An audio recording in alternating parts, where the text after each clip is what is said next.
Welcome back and thank you so much for staying with TV47, the Daily Report. My name is George Marenga. We continue to follow your feedback even before we get to that interview, that conversation with NDINDI NYORO, the Member of Parliament for Kiharu Constituency, who is also the Chairman of the Budgets and Appropriations Committee. He's still right here in studio, and to a story that sets the pace on the scorecard of the Kenya Kwanza government and increasing the healthcare workforce, scaling up the health budget to 15% and launching the universal health coverage are among the top key promises made by the Kenya Kwanza government in its health manifesto. 1 year down, the line sector has witnessed its fair share of transformations and challenges. In this special report, our health and science reporter Zainab Mohammed analyzes the performance of the Kenya Kwanza administration in the health sector vis-a-vis the promises made in their manifesto last year. Take a look.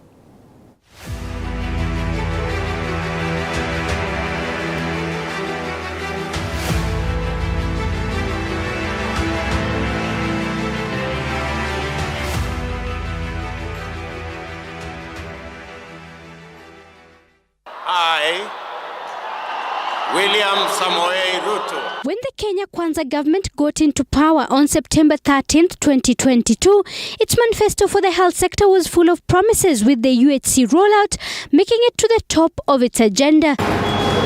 A year down the line, the advisor of the Presidential Economic Transformation Team on Health, Dr. Daniel Mwai, says even though the rollout is yet to happen, the government has been setting up the right infrastructure and legal framework for its implementation. We have failed twice. We cannot just say it's 1 year, let's learn, or the government has come in, we just implement without addressing the challenges that the other regimes have actually faced that have made health provision become a difficult thing to achieve. Among the key changes necessitated by the rollout include the overhaul of NHIF and transformation into 3 new funds. Tunarudisha sheria ya NHIF bunge. Vile tulikubaliana na nyinyi ya kwamba hiyo NHIF ilipwe kulingana na kiwango ya mapato ya mtu. The government has also drafted 4 key bills for the implementation of UHC. The bills, namely Digital Health Bill, Facilities Improvement Bill, Social Health Insurance Bill, and Primary Health Bill. Where we had structured the earlier system, you'll find that those facilities were not having the right commodities, and therefore people would move away to go to seek care far away. So in trying to address that, that is why we have the registrations. The 4 bills that are currently ongoing a public participation exercise have had both positive and negative reception, with the government urging Kenyans to welcome them with open arms. That is a move in the right direction. But I think what I have said is that what we are seeing are the first steps. And what will determine success is the steps that are going to be taken going forward, and inclusivity in making these decisions. Further, in its plan to transform the country's healthcare system from curative to preventive, the government unveiled 100,000 health promoters to strengthen primary health care. This, however, has stirred numerous reactions among health workers. We must be very keen and cautious to ensure that we do not give them more than they can chew. I have seen some attempts to even give these health promoters the responsibility to treat, to give them some antibiotics, to treat some injuries. And this is a lay person. These are lay person in the community. And despite the many positive transformation underway, some promises have seemingly been overlooked, including the hiring of 20,000 health workers and scaling up of the health budget to 15% as per the Abuja Declaration. The establishment of KHH-LAC, which is a council that is ideally looking into those issues continuously, is happening now, is one of the ways that we are able to move to first understand not only the gap, but how do we address the gap?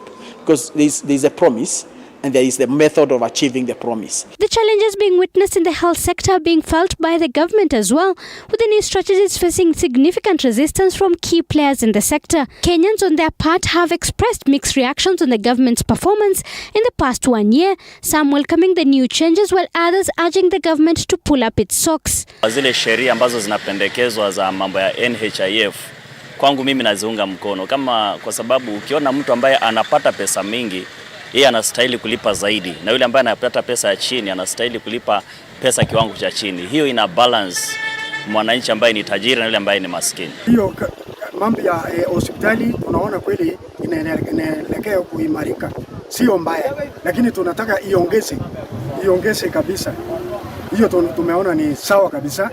Ni vizuri serikali iwekeze katika afya, iweke mikakati ya kutosha, kila mtu asikose dawa, ama wasiweke wakaweka chemistry yao wawe wakitumana kwenda kuchukuliwa madawa huko. Going forward, Dr. Mwai says Kenyans will begin witnessing the fruits of the transformation in the coming years.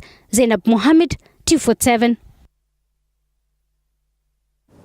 Indeed, that story by Zainab Mohammed, of course, assessing the scorecard of the Kenya Kwanza government in the last 1 year. Remember, on the 13th, that is the day after tomorrow, will mark exactly 1 year since the inauguration of William Ruto as president. My guest tonight to gauge the scorecard of the Kenya Kwanza government is none other than NDINDI NYORO, who is the Kiharu Member of Parliament, as well as the chairman in the National Assembly of the Budget and Appropriations Committee. Thank you so much, Mheshimiwa, for staying with us. Asante sana. Brilliant. And so the last 364 days, 1 year, has been quite tumultuous, especially for this administration.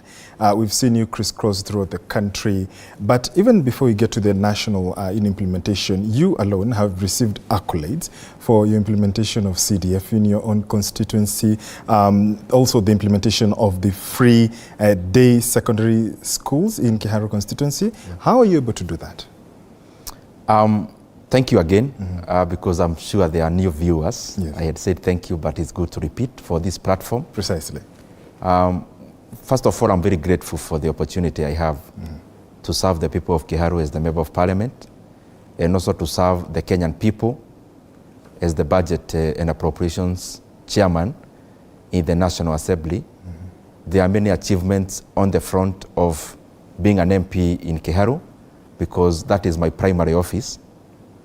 And we run a very consultative kind of leadership in Kiharu. Okay.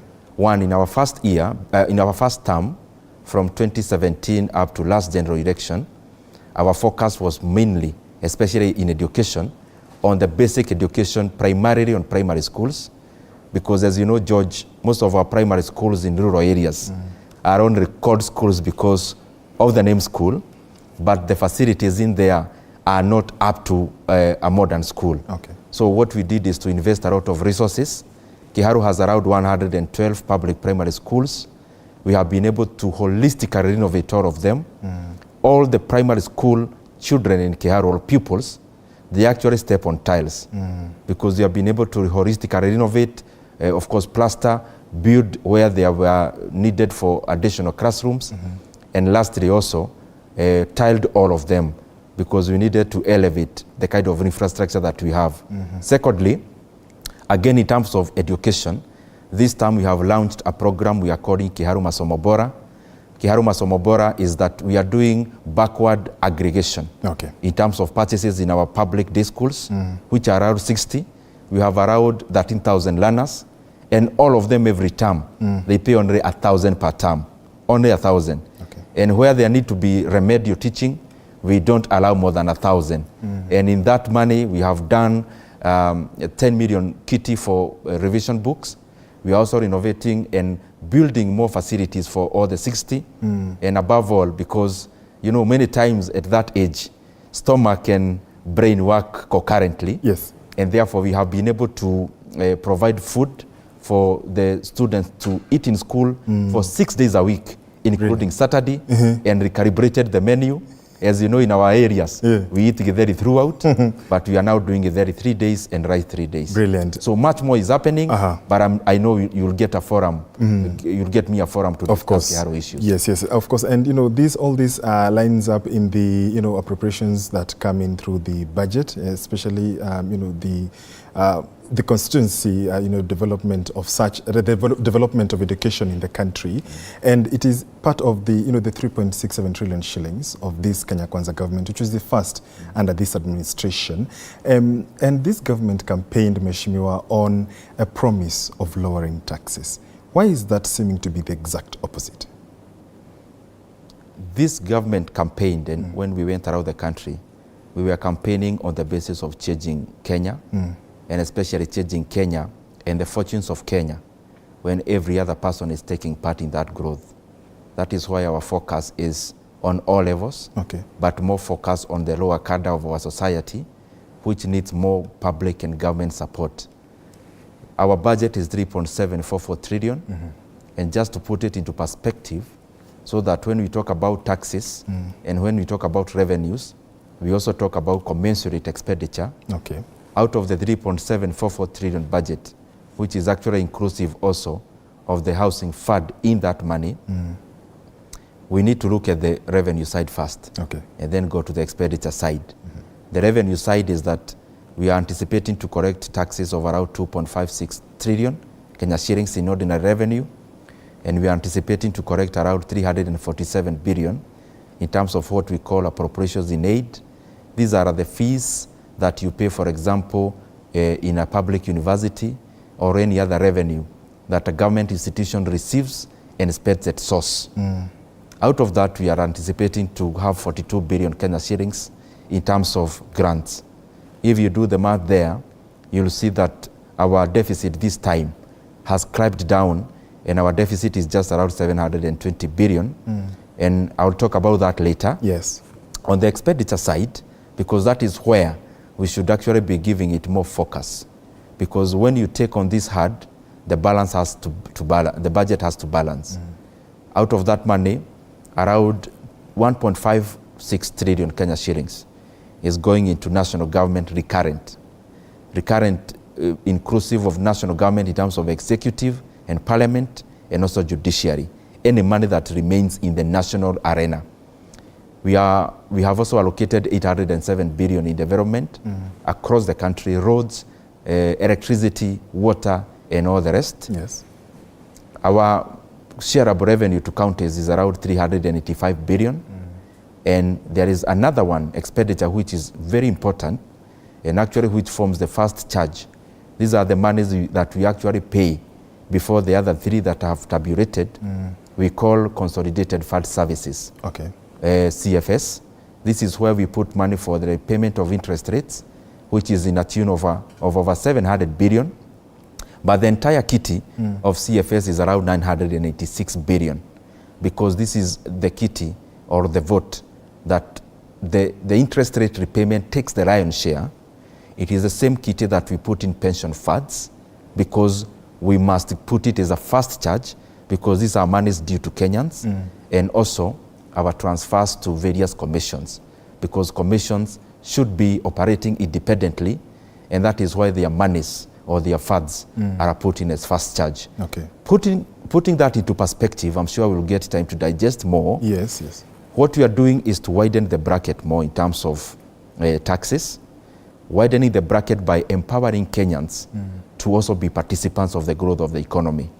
That is, through the various interventions, expanding the bracket or the number of Kenyans doing business, expanding the opportunities of employment, and expanding production, expanding consumption, because it is in those lines that we actually derive additional revenue as government. So why then, Mheshimiwa, to cut you short briefly, why then would there be an insistence of, focusing on taxes from on an economy that is, ravaging or rather bouncing back from the effects of COVID-19? Shouldn't this have taken, perhaps later in your administration, in this administration, to be able to, allow Kenyans to sort of have some more grace period? Because otherwise, we saw these, taxes come into effect very early in your, in the first financial budget of your administration. George, it is important that we, especially when we get an opportunity like this, that we inform Kenyans on the basis of facts. Facts. We remove the chaff from the wheat.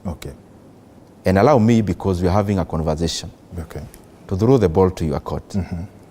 And before I even tell you what you are doing with the revenues and what should wait and what can't, I would want you to tell me some of the taxes that you have a problem with, or some of the taxes that purportedly have been increased. Indeed, very much, Mheshimiwa. Thank you very much for that. In fact, let's play that bite from Mwananchi that we had regarding this whole issue of the finance bill when it was doing public participation. Baba yako ninaweza ongea kuhusu finance bill. I only have question ninaweza uliza. What is the meaning and what is the purpose of public participation in any legislation?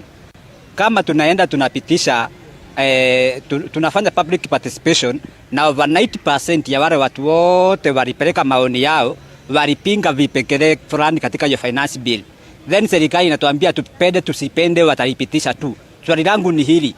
Ilikuwa na maana gani kufanya public participation? Is it a one way just go and ask questions to people, ama their views na maoni yao ina play a role in making of the law? Because kama haitatumika kwa kufanya hiyo sheria, haifai kufanya nini? Haifai kufanya hiyo public participation. Na tunawaambia akina Omtata aende kotini wa demand the interpretation of public participation. Ama ni kuuliza tu maswali, ama ni kutumia maoni yao katika kutengeneza sheria. Kwa sababu kama haitatumika, haina maana.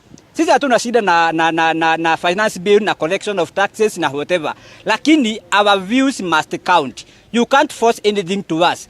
Na haiwezi kuwa tulikuwa welevu tukiwachagua, alafu tutakuwachagua ikue hatuwezi fikiria ni nini mzuri yetu, that we must be forced to buy or to take whatever comes. The same brains tulitumia kuwachagua are the same brains tumetumia kukataa zile vipengele hatutaki kwa hiyo finance bill. Na tunaambia wabunge wetu wote wajue watasikiliza nani. Sisi ndio tuliwatuma huko, na tumesema mambo kadhaa kwa hiyo finance bill kama housing and extra taxations tumeikataa. Wale serikali tafute njia ya kudiversify the way ya kutafuta taxes kwa wale watu wenye hawalipi, si wenye wanalipa waongezewe zaidi ya ile uwezo wako nayo ya kufanya nini, ya kulipa. So my point is that the purpose of public participation must count in the making of the law. Indeed, Mheshimiwa, you've listened to what that gentleman, that Kenyan, had to say. Yes. What is your response to that? George, you know, I was asking a very specific question, but it's good that you have answered it through one of my bosses, because the Kenyan people are the ones we serve and they are our bosses. And I was first to address the issue of public participation that he raised. Unfortunately, the clip that you have played is not a clip that is referencing on the Finance Act. It is a clip that is referencing, or it is fetching the information from the finance bill. And there is a difference. If you check the bill that we debated in the House, and then you check whatever we actually ended up passing, you will see for sure. But he speaks about the 1.5% housing tax. Yes, I'm coming there. Okay. You'll see that the Kenyan, the leaders of Kenya, and especially in the National Assembly, we actually listen to Kenyans. The public participation that we conducted for 2 long weeks was very far-reaching insofar as making the finance bill to be the kind of act it is today. You'll see a lot of changes. The bill initially proposed a housing levy of 3%. After listening to Kenyans, and we incorporated the same, and Kenyans are of different areas. We listened to employers, we listened to employees, and Kenyans across all stratas. And therefore, we lowered that housing fund levy to actually 1.5%. If you check the issue of payee, the people who should be complaining, by the way, it is the people who are privileged, because those are the people who we are actually taxing slightly more so that we take care of the many needs that majority of Kenyans are looking up to for us to be able to serve them through. There are many issues in that Finance Act. I wish we had time to talk about the many interventions we have made, and especially in the dairy sector, where we actually exempted duty in regards to all the ingredients in the manufacture of the inputs in terms of the dairy sector, in terms of health, in terms of sparing our fishing subsector, in terms of many other stratas of our economy. So we addressed most of the issues. And I'm just cutting short because of time that Kenyans brought forth, because we respect their opinion, and that is how we actually ended up doing. So on MSME, Mheshimiwa economy, the turnover tax, rose from 1% to 3%. Yes. These are issues that we are, Kenyans have raised, even, on the social media platforms. These are questions that they are raising. And, any required to pay tax at the corporate rate of 30% on taxable profits. These are some of the issues in that, the threshold used to be 50 million. We also have the housing levy. I mean, you've addressed that. But still, that 1.5%, whereas it's a situation, because the flip side of it all is that the income of Kenyans has not increased. So the taxes that are being then, introduced through this Finance Act are taxes that are coming to tax the already minimal, in some sections, in some arguments, minimal salaries by some of these Kenyans that you represent. First of all, what you have alluded is not exactly correct. What is it? Because the incomes of, especially when I talk about the public sector, have been increasing. And for your information, public sector salaries increase by a minimum of 3% every year. Secondly, as you look at the many other sectors within the public area, the security area, the teachers, there is something the government has done in terms of increasing their take-home and disposable income. So this is going in tandem. Okay. However, we are also doing much more, not just on focusing on those who have pay slips. We are also focusing on other Kenyans who should take part in the growth of our country. And that is why we introduced, actually not introduced, that is why we enhanced the turnover tax. However, the turnover tax is not obligatory. It is by choice. Because what we did is to simplify tax payment. When a person is, or people who are running, and especially SMEs, actually at the micro level, they find it very tedious to file returns in KRA. And therefore, we put in a choice that if you don't want to do a lot of mathematics, so to say in quotes, then you can choose to actually opt to do the turnover tax. So it is just one of the options that one can take, but also, if anyone wants to sustain the previous mode of payment of corporate tax, that is still open. Okay. And therefore, all the things that we did are geared towards having all Kenyans taking part in the growth of our country. However, it is important that as we talk about those tax revenue, those tax increasing measures or tax or revenue enhancement measures, it is important for us to be very clear to our bosses who are the Kenyan people that yes, we need increased revenue. What and why do we need this increased or enhanced revenues for? And allow me now to go to the expenditure side, George. Okay. On the expenditure side, there are many deliverables that we have been able to do using actually the previous revenue, because you remember the current Finance Act is just taking shape, and also the ones that we are proposing to implement as we move on with this current financial year. Number one, as you remember, because sometimes we don't remember where we've come from because it becomes normal. When we took over, the president was very forthright that the people at the lower cadre of doing business have been exploited for far too long, and especially by predatory lending through Shylocks. When we came in, even before we made our first main budget, we actually, through Article 223, launched the Hustler Fund. The Hustler Fund has been very monumental in terms of the reach and the output. Okay. Currently, the monies that we are revolving is around 36 billion. 18 million Kenyans are taking part of it. 7.5 million Kenyans have become repetitive borrowers, because that is an avenue of helping the Kenyan people, and especially those who require not much capital to go about their business normally. Secondly, the same revenues that we are collecting. You remember, George, when we took over, all the previous governments have not been able to bite the bullet insofar as recalibrating our education is concerned. When we took over, the previous government was actually hesitant in implementing the CBC program, which we took the bull by its horns and we have now implemented. Now there is JSS, and on the same platform, so that we capacitate our education sector, we have done something that has never happened in the history of Kenya through the same revenues that we are discussing.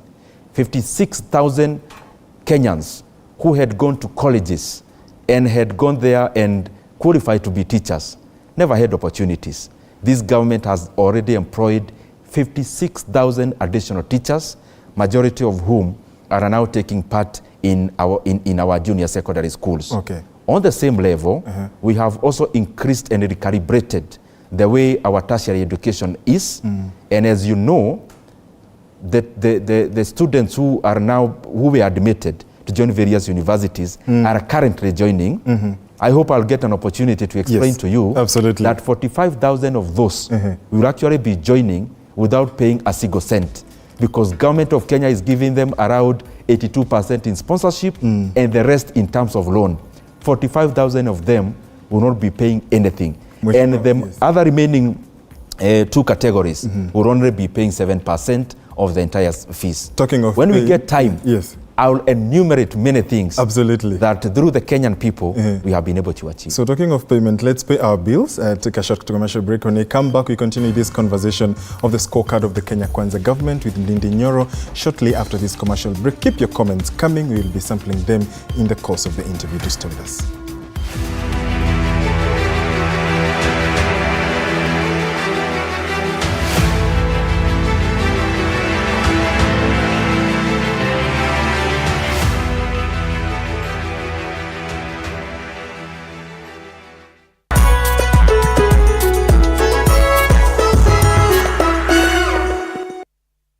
Mwaka wa 2023 ni mwaka wa kupanuliwa kibiashara. Huyu alikuja ndani ya Tatua Bonanza Live na akashinda a brand new egg incubator. Utasikia wewe umetumwa kuja kuchukua hii mashine. Yeah. Nani ambaye amekutuma? James Matonga. Sijui ndugu yako ama kazini yako James amesema atafanya nini hii? Ikifika ndiye ataamua vile ataitumia. Kule nyumbani anafanya nini kule Kisii?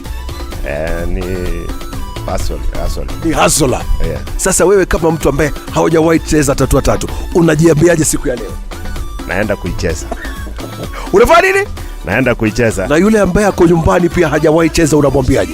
Acheze. Gaming can be addictive. Play responsibly. This message has been approved by the BCLB. Welcome to the Mwai Kibaki Convention Center, the premier events venue. Our state-of-the-art facilities are designed to meet all your needs, from large-scale conferences to intimate meetings and everything in between. Located in the heart of Thika, the Mwai Kibaki Convention Center offers stunning views of the city skyline and is easily accessible from all major transportation hubs. Our facility features ample parking, free Wi-Fi, advanced audiovisual equipment, and our technical team is always on hand to ensure your event runs smoothly and seamlessly. Don't take our word for it. Make your next event unforgettable at the Mwai Kibaki Convention Center. Contact us today for bookings and reservations. Email multimedia@mku.ac.ke or call us on 0708-212204 or 0727-441733 or 0721-438-629 to learn more about our services and book your event.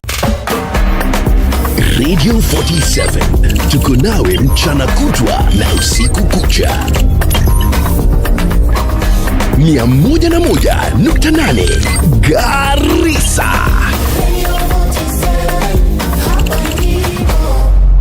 Tunavuma na bado.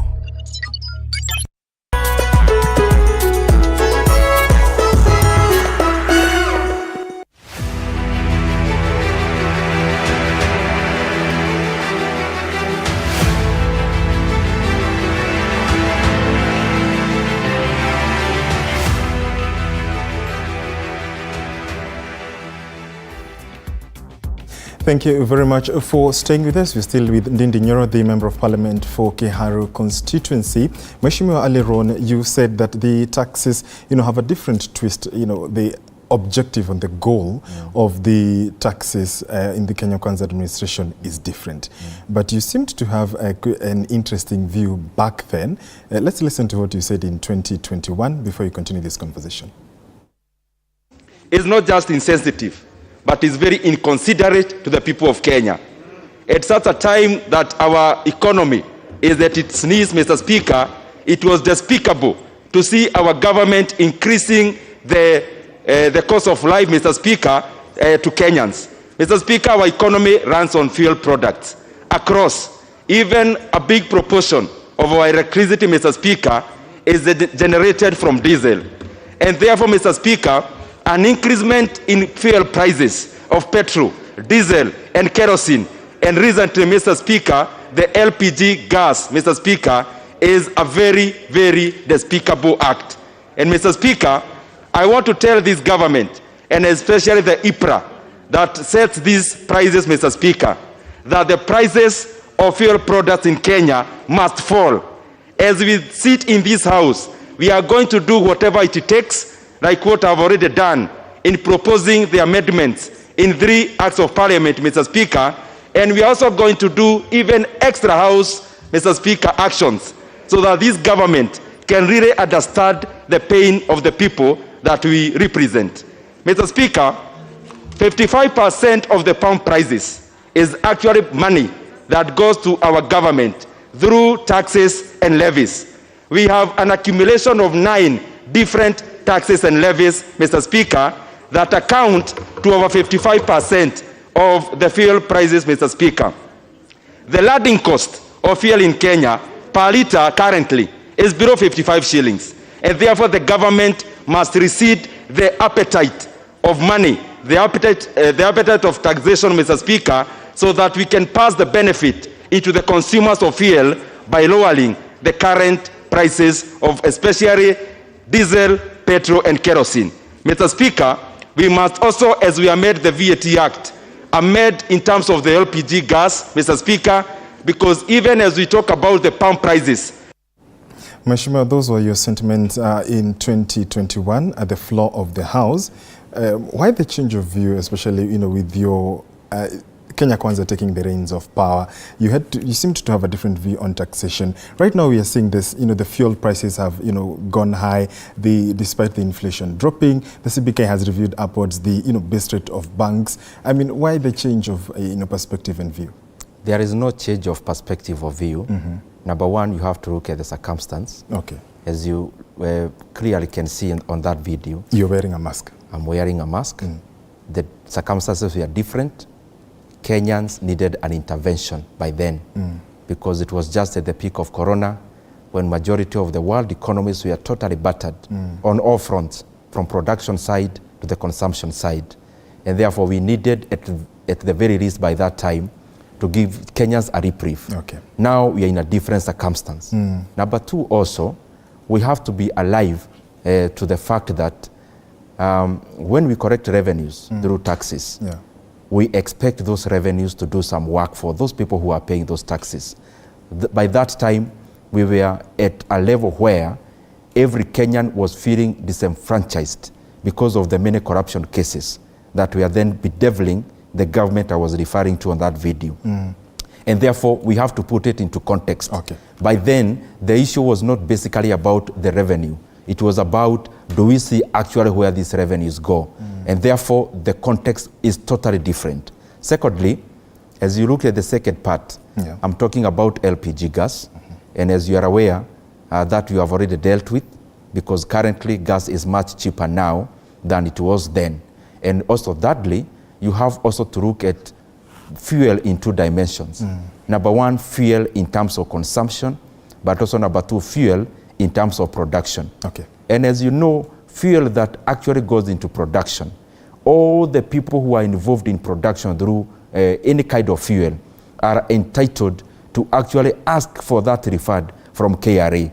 And I want to underline that fact also again, that whatever tax that you pay on fuel as a factor of production, whether it is 8%, whether it is 16%, you are actually at zero. Because you as the producer is actually entitled into claiming that fuel back. And that is why you saw, even after we changed the percentage in terms of fuel taxation, there was no commensurate ramification in terms of effect on all the other commodities. Because when you go back and claim the same VAT from KRA, it doesn't matter how much it is, the fact that it gets back to you as the producer. Okay. Second, fourthly, is that we have to explain to Kenyans actually why we collect money through fuel and where this money actually goes. Most of the fuel in Kenya that goes into production, majority of it actually goes in terms of transportation. Transportation, the mode is roads, most of it. You have to make a choice as government, whether you want the expenditure of transportation to actually go into repairing the vessels themselves in terms of vehicles, etc., or which other model you want the cost to go, because the cost has to be absorbed somewhere. So we feel as government that we should make roads more palatable. Okay. That is why most of these revenues that the additional revenue we are collecting on this fuel is around 50 billion. All of that money is actually going into repair of our roads. So you have to save on this side, bushes, etc., the inputs that we make in terms of repair of vehicles, and then on this other side, you save the same motorists in terms of giving them roads that they actually deserve. Mheshimiwa, then when you look at the current situation in the country, we are seeing the exchange rate against the dollar going to highs levels of even above 150 Kenya shillings. How is our economy behaving, and when you juxtapose to the projects and the plans that the Kenya Kwanza government has, and the financial ability and the financial muscle of Kenyans? That's a very good question, though robust and wide. Yes. Our economy is doing quite well now. We have done much of the heavy lifting by now. We were in a very dire situation. Number one, because all the macros are interrelated. We were not in a very good position in terms of debt. Okay. And all this is related to the question that you have asked. So allow me to get all the perspectives together. Our debt level was and is around 10 trillion Kenya shillings. Yes. Last year's financial year, the component of budget that goes into debt is called deficit. That deficit, what was in the books was around 800 billion. Then when we took over, 300 billion had been spent outside of the budget. Yeah. So our actual deficit was actually 1.1 trillion Kenya shillings. We have been able to bring that down to around 720 billion this financial year. We have also input a lot of money, as I said before, into debt repayment, because we are walking the talk. We want, as we progress in all the other areas, development, we also emancipate our economy from the shackles of borrowing and from the tendency of reckless borrowing. How is that related to all this in terms of interest rates, in terms of the currency exchange rate, and all the others? Let me show there, then I'll meld all of them together. Okay. At the same time, let me go back to the corona time. When corona came, and as you saw when I was talking, many governments took over various interventions to come through their citizens. One is that one of the giant economies of the world did something that you recall, which was called COVID checks. The US government gave out monies to spur consumption in the US. What that ended up doing is that it increased the demand for consumption. After that then, we saw an inflation, a jump in inflation. To cure that inflation, the US government have had to raise interest rates for now 11 times consecutively. That has an effect. It has an effect because when the US interest rate goes up, we get capital flows from many economies, including the Kenyan economy. Okay. So that, and also this other issue of debt, how is it related also? Our debt composition, the one of 10 trillion thereabout, is 50% domestic and 50% which is foreign. So this foreign debt, every time we have a variation in terms of interest rate, in terms of foreign rate, it adds onto the road of this debt. Yes. So you have asked about our macros. Our macros are now better. Okay. As I've showed you, we are now borrowing less because we don't want a huge exposure, and especially in areas that we can't control much, which is in terms of foreign debt. In terms of the currency, every regime comes with own regime currency. Okay. Ours is more market, this current administration, and as you see, our CBK is not more interventionist of rate. We are letting the currency have its balance, because that is more sustainable. On the other side of inflation, because it's another macro issue, yes, when we took over, and especially food inflation was around 14%, we have been able to climb that down to currently at just around 7% in terms of inflation. Our food inflation is quite manageable. And if you look at the food prices also, vis-a-vis the current situation of the economy, you will see that there is a bit of stability currently. So managing all these macros, when I say them here, it may seem like a narration. Yes. But let me tell you, George, it takes a lot of radical decision making to be where we are. And that is why Kenya has not gone into the route where we have seen the likes of Zambia and Sri Lanka because of prudent and deliberate leadership, and especially in managing our macros, as I have tabulated. So, Mheshimiwa, you talk about macros and you say the economy is performing well, but that doesn't seem to be the feeling on the ground, because, the issue of Kenyans having money in their pockets, is one that has been an issue of concern. I'm sure you've even seen the feedback on your social media pages. There is also, other indicators. When you talk about the economy, performing well, but then all this, on the other hand, the Kenyans are not feeling it. I mean, wherever you go on social media, the comments, even the opinions that, Kenyans voice is that life has become unbearable, life has become difficult. How then do you cure that? Because fine, you say the macros is what you're working on, they are better off, but then how then do you relate that to the common mwananchi to then ensure that all these, despite the taxes, everything is favorable to the mwananchi despite the radical decisions that you're talking about? What we've been doing is to make sure that the growth that we are achieving in our country is shared, what we call shared prosperity. Okay. If you look at all our policies, they are geared towards demolishing the barriers that are there between several economic classes in Kenya, so that every Kenyan can actually feel their economy in their pockets and on their plates. There are various issues that we've done in terms of shared prosperity and also in terms of lowering the cost of living, because that is what I'm sure you are referring to. Yes. Kenyans feeling the economy. And I agree with you. Kenyans do not eat GDP, they don't eat inflation, they don't eat all the big words. They care about what they're able to afford. Talking about. Yes. They are talking about the cost of UGA and the rest. What have we done? We are a listening government. And what we did again is to make deliberate decisions. Previously, it would have been very easy for government to just come in and subsidize consumption, subsidize unga, subsidize all the other commodities that Kenyans use or spend on day-to-day basis. But we thought that would be reckless because that would never have been sustainable. There is no country across the world that has ever prospered on the basis of subsidizing consumption. So what we did, and I'm just repeating most of the things Kenyans already know that we have achieved, is that we decided to attack the cost of living on the production side. That is why now, as you know, the cost of fertilizer, we have moved it down from 7,000 to 2,500. This is not just a repetition of banalities. It is actual, even on the plate of Kenyans. Reason being, when you lower the cost of fertilizer, one thing has happened. We have been able to increase the acreage in terms of maize production. Increasing the acreage also has had a very robust output.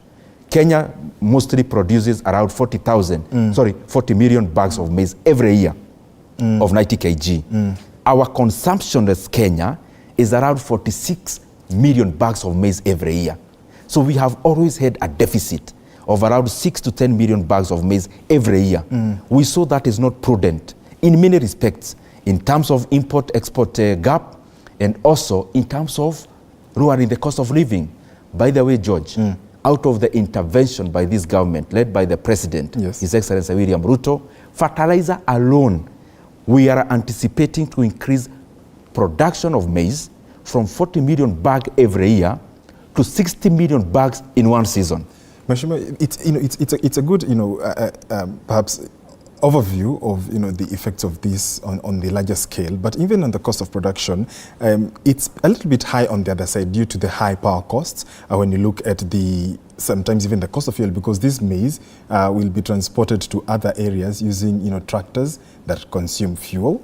On the other side also the market in terms of the profit margin that even the farmers are anticipating to gain, but this issue of the high power cost that in part affects the cost of production, how has that been addressed? The cost of power is being addressed, and as you can see there is a lot of public debate on it, because you cannot address the cost of power through distribution. Distribution accounts for only 25% of the power cost. When you get your bill, and I'm not saying that as something you have read on social media around Kenya Power. Yes. I'm talking that on the basis of facts. Yes.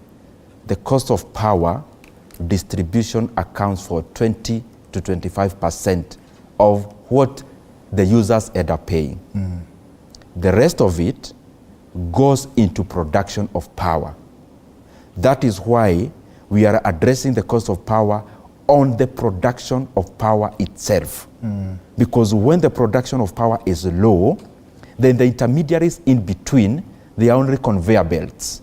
They take in power from power producers, major which is KenGen and the other IPPs, and therefore this power is the one that Kenya Power ends up distributing. So that is what we are doing. However, robustly, it is always good to be comparative. The cost of power, let me tell you, George, across all the theories of power, if you check, you only attack it through the demand of power. Production and demand. When the demand is power is low, then power producers only produce low. And when there is low power production, there is no economies of scale. Kenya produces or consumes just around 3,000 megawatts of power every year. If you compare that to a place like South Korea, South Korea has got around 60 close to 30 times that. South Africa is much more in terms of power production. When you produce more, when you create more demand, through what you are doing, industrialization, and the economy demands more power, and I want you to get that very clearly. Yes. When there is more demand for power, then power production is produced in bulk and in many megawatts. When you produce power more, you actually lower the cost per unit of power produced. So that is what the government is trying to do. Through the whole program around industry, we want to increase the demand for power because the demand for power has a ramification on the cost of power. Because the more power you are producing, the actually less you end up paying per unit of power. But let me go back to the other question that I never got enough time to address. The cost of maize. Because that is you brought in now the issue of power around maize, which is more or less not a good comparison. We have been able to lower or to spur the production in terms of our staple food, in terms of maize. There is a lot more that we have done. If you look at the cost of cooking oil currently, it is much lower than we got it. We are also addressing the cost of and the production of rice and all the other staples that we take. And in all these aspects, our drive is not on the shelf. Our drive is more on the shamba. So because to attack the cost of living, you start with the stomach. Because the stomach is the most reactive. And to attack that side, you end up spending much more money. When you become interventionist, you go to the shelf. We are going to the production side. Production side in terms of inputs. After inputs, we are going, of course, into now medium-term measures, which is now the provision of irrigation water across. So there is a lot more happening in that sphere. The effects may not be felt within a month, but at least now after 1 year there is some effect, and that effect will continue to be felt. However, as I wrap up that point, we must never confuse the issue of inflation by the cost of commodities rising, because inflation is too faceted. Inflation is in terms of prices, but also incomes. That is why For example, when you go to our Kenya, when you go to any kiosk or a supermarket, the cost of bread in Kenya is much, much cheaper than the cost of bread, for example, in the US. But you cannot blame the US and say then the inflation is too high. That is why the cost of bread is too high there. Because inflation is also a factor of incomes. For example, we have given our farmers fertilizer, and therefore we anticipate a high yield in terms of maize. Maize may actually not fall to where it was before we gave fertilizer. What does that mean? It therefore means you have to look at this side in terms of revenues for our farmers, even as you talk about the cost for the consumer. Because ultimately, with the time, the cost of everything goes higher. But what is important is that these costs and prices, as they go higher, they must carry the revenues of people, they must carry the incomes of the people upwards also. So, Mheshimiwa, in all this, I mean, these interventions, we've seen some, I mean, opinion still remains varied among Kenyans on the efficacy of this implementation. How soon can we be, before, I mean, because we are heading to the home stretch of the conversation, how soon can we then start seeing a situation whereby all these promises that you made, especially under the model of the Kenya Kwanza government, will be sort of embraced, with the hustlers not feeling that they have been forgotten? Let me tell you for a fact, George, because I have had an opportunity to interact with the Kenyans across. I wish we can remove this debate from this post studio one day, and then we go to where the bulk of Kenyans actually live. 70% of Kenyans are in rural areas. All these are our parents, our brothers and sisters. They are partakers in agriculture, and actually farming segment of agriculture. I can tell you the conversation is very different. Farmers of Kenya have actually already reaping, the fruits of our plan. Because through the increased yield, they are the first line beneficiaries. Secondly, Kenyans across, even most of us in towns, are already feeling the fruits of this government, because as I said before, the cost of uga is slightly down. We have seen the cost of cooking oil down. We have seen actually an increase in job creation. I wish we had more time to talk about that. And I can tell you there is many more plans. But to wrap up that, so that I give just a brief of a few other areas that we are handling. One, government of Kenya is very keen on human capital as a factor of production. That is why we have input a lot of money in terms of education. 630 billion is going there. Not just JSS, also tertiary education, TVETs, activation of 21 stored KMTCs, which that money is already in the budget. After that, before this learner gets a job, the government of Kenya is already hiring, currently as we talk, 8,000 fresh graduates who will be employed for 1 month, for 1 year in terms of government internship, with a stipend of 25,000 every month. When now we now transition them into jobs, we are doing a lot in terms of creation of digital jobs through deliberate policies and investment of public resources. We are creating aggregation centers in all the 47 counties. We are currently, we have already currently gazetted 6 more industrial parks, which will be EPZs in Kenya. Wonderful, which is also part of job creation. In terms of shared prosperity and kushikilia wote wa Kenya wote. As you are aware, there is a current registration which is ongoing of the 70 years and above in terms of cash transfer, targeting the aged, targeting the vulnerable in terms of orphans, and also targeting severely disabled. A lot much more is happening deliberately and through investing public resources. Mheshimiwa, as you bring this conversation to a close, on the flip side, during this administration, we've seen politics taking also center stage. The Kenya Kwanza administration has, of course, gone around the country, and there has been concern and questions raised, with some quarters arguing, are we going back to the campaign period?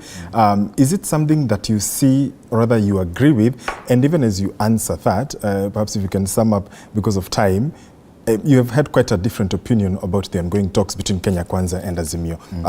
Is your stance still the same, that you have reservations to them? I have a great reservation about the ongoing dialogue. because first of all, I don't believe it's honest. Listening to the leaders of opposition, you can clearly tell there is nothing that we are doing there. It is waste of public time, it is waste of public resources, if at all, including that they are taking. One, because the agenda, if you look at them, one is around last year's elections. Which last year's election? Kenyans dispensed of that, and it is clear, not just internally, but through also international observers. So there is no agenda there. Secondly, the other agenda is around CDF, which we can clearly do in parliament. It doesn't need any people to sit down and dialogue around CDF and entrenching the same in our constitution. The other one is around IEBC, the formula of filling in the vacant IEBC positions is very clear in our constitution. And lastly also is because there is no better way of judging the future but by the past.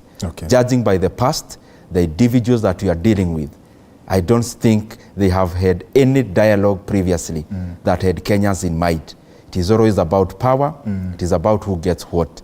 And because I am certain and sure on the Kenya side, on the Kenya Kwanza side, there is actually nothing to offer in terms of power sharing, then I think there is no need of the ongoing talks because that is the expectations of the opposition, and we are also clear on our side that will not be feasible, it will not be possible. Okay, some feedback if you can just... And also in terms of the politics that we've talked about, maybe you are talking about us going around the country. We have a very different model currently of leadership. You know, previously, as leaders would sit in post offices in Nairobi, and then we are told things are happening on the ground. The president has made a deliberate decision. He is going to be personally supervising what is happening on the ground, what the government is doing, and I am sure you can already see a lot is now moving out of the fact that we have now a meticulous leader who is actually going all out. Not just working around papers in offices, but actually going to the ground to supervise the actual projects that the Kenyan people should be enjoying. Mheshimiwa, in a minute or so, I see Augustine Kiplegat asking Cold War between you and DP Rigathi Gachagua. Is there a Cold War or beef between you two? There is neither a Cold War nor a hot war. We are working very coherently as government. Our leader definitely is the President, His Excellency William Ruto, deputized by our other boss, who is our Deputy President Rigathi Gachagua. We are a very cohesive government. Every other person is doing their job, and we are working very, very, very closely with all the leaders. So how long should you give, the Kenya Kwanza government has said you give them time, starting with the Prime CS, he said you give the Kenya Kwanza administration time. How much more time should you give to be able to see proper effects and, proper money in pockets for Kenyans, and to be able to see these full promises that you made fulfilled even before 2027, if possible? Leadership is not like a destination that was previously promised. There are some people who are talking about a place that we are going in called Canaan. That is not how leadership works. Leadership is a process. So it's not a destination that we are going to. Kenyans are already feeling the effect. So I don't think Mheshimiwa, I will invite you to get to the feedback, because some of these questions are actually on your social media itself. But perhaps as we end up, because really we are strained of time. Let me put it this way. It depends on where one is in terms of the economy. Farmers currently are already feeling. You've mentioned that, the economy. So job creation is the other kanda. Some are already feeling, but a lot remains to be done, which we are doing in terms of creating opportunities. So holistically, it is an everyday job that one day other Kenyans may feel the economy, others, depending on where you are playing in terms of the economic transformation, others possibly may have delayed effects in terms of the economy, but holistically, generally, the economy is moving forward. Moving forward does not mean that every other Kenyan, wherever they are, that I want to postulate that every other Kenyan is happy, because that we will be lying to ourselves. But what I want to underscore is that we're in the right direction, and every other Kenyan will feel the economy. Some may be feeling it now. Some could have benefited previously, but holistically, we are making sure that every other Kenyan is actually an active participant within this growth of the economy. Okay. Mheshimiwa, do you have ambitions of one day holding the highest office in the land to be able to deliver some of these promises? To be honest, George, and this is something I've learned across many years, yes, I never anticipated that I'll be here with George in TV 47 maybe 12 years ago. Yes. I mean, any other person who spends time worrying about tomorrow, I think they are doing a lot of injustice to the work that God has already given them today. Every other person, and especially us who have a privilege to serve the Kenyan people, are occupying positions. It is important that we make very good use of the opportunities God and the Kenyan people have already granted unto us, and stop wasting time in terms of our personal ambitions. Absolutely. What a way to end the conversation. Been speaking to Mheshimiwa NDINDI NYORO. He is the Kiharu Member of Parliament, as well as the Chairman of the Budget and Appropriations Committee in the National Assembly. We have seen your tremendous feedback. I tried to field some, but of course the conversation continues online. Do stay with us on TV 47. Mheshimiwa NDINDI, thank you so much for making time. Thank you very much. And of course, we look forward to continuing this conversation a little bit later on, perhaps in the near future. Anytime. Thank you so much for watching. My name is George Maringa. Good night from Nairobi.